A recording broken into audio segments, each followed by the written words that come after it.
আসসালামু আলাইকুম, স্বাগত জানাচ্ছি স্কেল সফটওয়্যার সলিউশনসে। এটি সিএসএস টিউটোরিয়াল। আমরা সিএসএস অ্যাডভান্স টপিক নিয়ে আলোচনা করছিলাম। আজকের ভিডিওতে আমরা আলোচনা করব সিএসএস 3D ট্রান্সফর্ম নিয়ে। তো 3D ট্রান্সফর্মটা হচ্ছে 2Dর মতনই, এটা মুভ করতে দেয়, বাট হচ্ছে যে ডিফারেন্স হচ্ছে একটাই, যে এটা হচ্ছে যে আপনার রোটেট, শুধুমাত্র রোটেট যে এলিমেন্টটা আছে ওটা ইউজ করে। 2D তে আমরা দেখেছি শুধুমাত্র রোটেট, আর 3D তে আমরা দেখব rotate X, rotate Y and rotate Z. এই তিনটা নিয়ে হচ্ছে যে 3D ট্রান্সফর্ম গঠিত। 2D ট্রান্সফর্মের মতনই সকল ব্রাউজার 3D ট্রান্সফর্ম সাপোর্ট করে। তো ভিডিওটা করে যাওয়ার আগে আপনাদের কাছে একটা অনুরোধ, অবশ্যই ভিডিওটি সম্পূর্ণ দেখবেন, যেন আপনাদের বেসিক নলেজ ক্লিয়ার হয়ে যায়। তো আমরা কোডে চলে যাই। এখানে আমি একটা বক্স নিয়েছি, সেই বক্সটাকে আমি হাইট উইডথ আর কালার দিয়ে ডিজাইন করেছি। তো আমি এটার ভিতরে কিছু টেক্সট নিব আগে।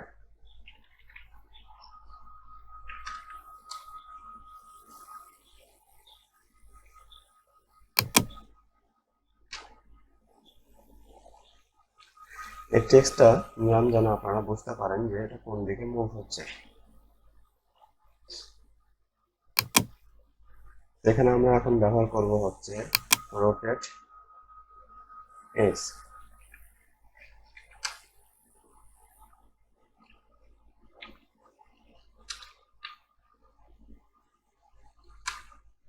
রোটেট এক্স, এখানে আমরা এখানে লেখা আছে অ্যাঙ্গেল, আসলে এটা হচ্ছে অ্যাঙ্গেলেই কাজ করে। আর এখানে দেখতে পাবেন, এখানে বলে দেওয়া আছে হচ্ছে যে কোন ব্রাউজারগুলো সাপোর্ট করে। তো আমি এখানে ভ্যালু দিব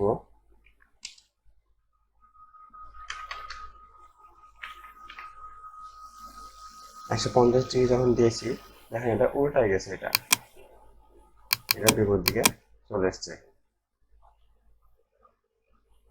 তো এবার আমরা দেখব রোটেট ওয়াই কিভাবে কাজ করে।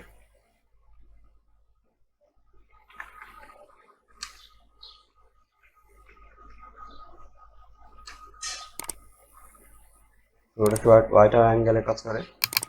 এখানে আমরা ইউজ করব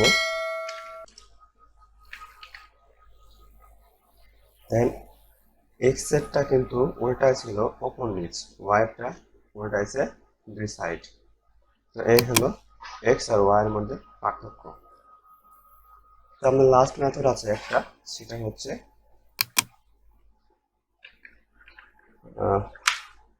ট্রান্সফর্ম রোটেট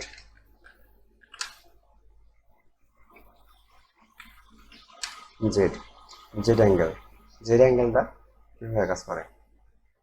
তো এটা জেড অ্যাক্সিসে বিপরীত সাইডে চলে যাবে।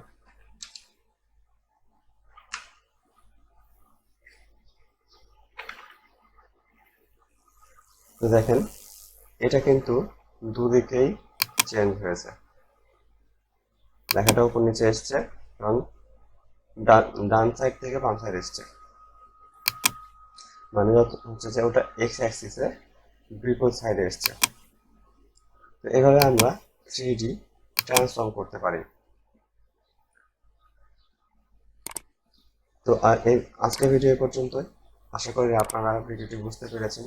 আপনাদের কোনো সমস্যা থাকলে অবশ্যই আমাকে কমেন্ট বক্সে জানাবেন, আমি তার সমাধান করার চেষ্টা করব।